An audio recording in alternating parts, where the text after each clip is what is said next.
For this stage of the process, you will need 5 tablespoons of dry active yeast, 2.5 cups of warm water, and 5 cups of flour. Now to this bowl, you'll see I have the puree, which we just did in the other process. I'm combining that into the warm water to make this green liquid, which is basically mostly spinach. And to that, I'm going to bring our dry ingredients over here, which is the yeast. I'm going to mix that into the bowl as well, incorporate that as well. And then I'm going to go over to our mixing bowl here, and I'm going to show you the actual flour I use, which is called Anna flour. It's a Tipio double O flour, very fine, and it has a very light consistency of it. And to that I put in the wheat flour, and that all goes into our KitchenAid mixer. If you don't have a KitchenAid, you can use a Cuisinart. I like my KitchenAid, it has a hook on it. And to that we're going to add our wet liquid, which is consisting of the yeast and the spinach and water. I'm going to put that on section 1 of the actual KitchenAid, and we're going to let that blend up for about a little while. And one thing you have to be certain of that I pointed to is if the dough sticks to the bottom of the bowl there. If it does do that, and in this process of the event we had a little moisture in the air, so I'm adding more of the Tipio flour, the white flour, into it, and so it makes more of a stiffer dough.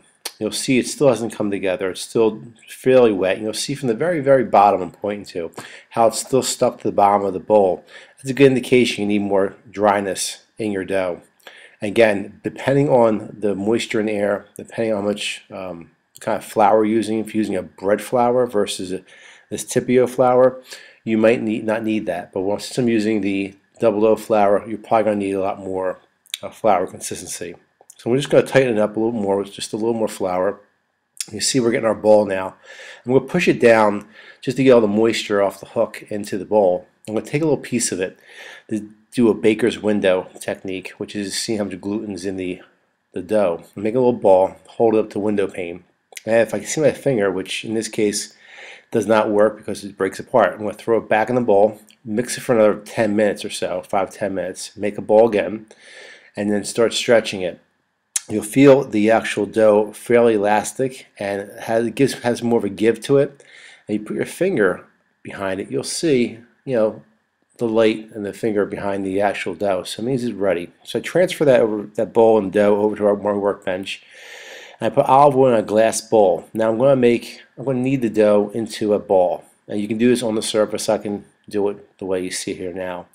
I'm just going to form it into a ball, nothing great. But you see the greenness in that dough? That's all the spinach that we put in here. Now if I didn't use wheat, it would be extremely bright. So that's really great for the kids. So now I'm going to just cover it with our plastic wrap, and that's going to be about 2 sheets of that. I'm just going to do each side with it. And to that I'm going to let it sit to proof up for about 2 hours or so.